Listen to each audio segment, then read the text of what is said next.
Good morning, students. Today we are going to talk about restricted random sampling methods. Restricted random sampling means there will be some restrictions on the randomness. For example, it will not be 100% random. 5 to 10% we will be knowing that what we are going to choose, but 90 to 95% we will not be aware that who is going to be chosen in the sample.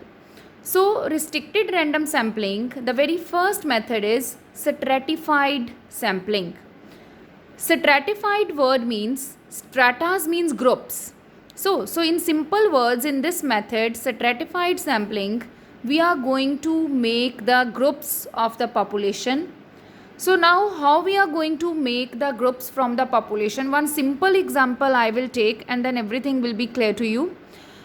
For example, we have done that in lottery method. If I want to know the average heights of the students, then by lottery method this is possible that all the students that have got selected are boys only, and coincidentally these boys are having tall heights, so they will not represent the whole class.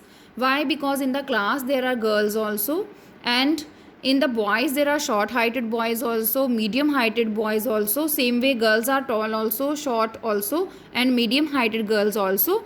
So by lottery method we will not get the proper representation, so some important samples will be ignored. So stratified means we are going to make groups.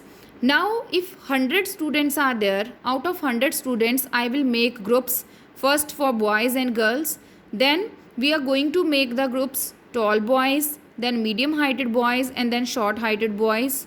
Same way for girls, there will be the group tall girls, short heighted girls, and medium heighted girls. Now what I will do, I will select any 5 students from each group. 5 students I will select from the boys, those who are having tall heights. 5 boys I will select those who are having medium heights. 5 boys I will select those who are having short heights. Same way, 5 girls from tall heighted group, 5 girls from medium heighted group, and 5 girls from short heighted groups. So this way we will make the groups according to the features of the population. So this way whatever the sample we will collect, that will be a true representation of the whole group, and this is also known as mixed sampling. So I think stratified sampling will be clear to you, because simple it means that we are going to make the groups according to the features of the population. You can make the groups as rural and urban, and in rural boys girls, and in urban further 2 groups can be make boys girls. So this way according to the features of the population you are going to make the groups, and then from these groups you are going to choose some items. So if we talk about the merits, this covers diverse features. Now in my sample there will be boys also, girls also, and then there will be short heighted girls, right, and then tall heighted girls, and then medium heighted girls. Same goes for boys also. So this way we can cover the diverse features of the population.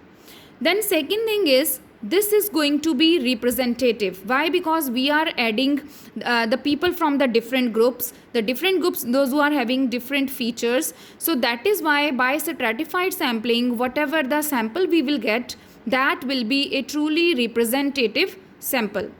Then the third point is accuracy. As we people are adding the people from the different groups, right, then this is going to give us accurate results. Then fourth point is administrative convenience. On the basis of the people, those who are collecting the data, on administrative basis also, this is going to provide us convenience, because it is easy to make the groups according to the features of the population, and then to handle the data also according to the groups will be easy.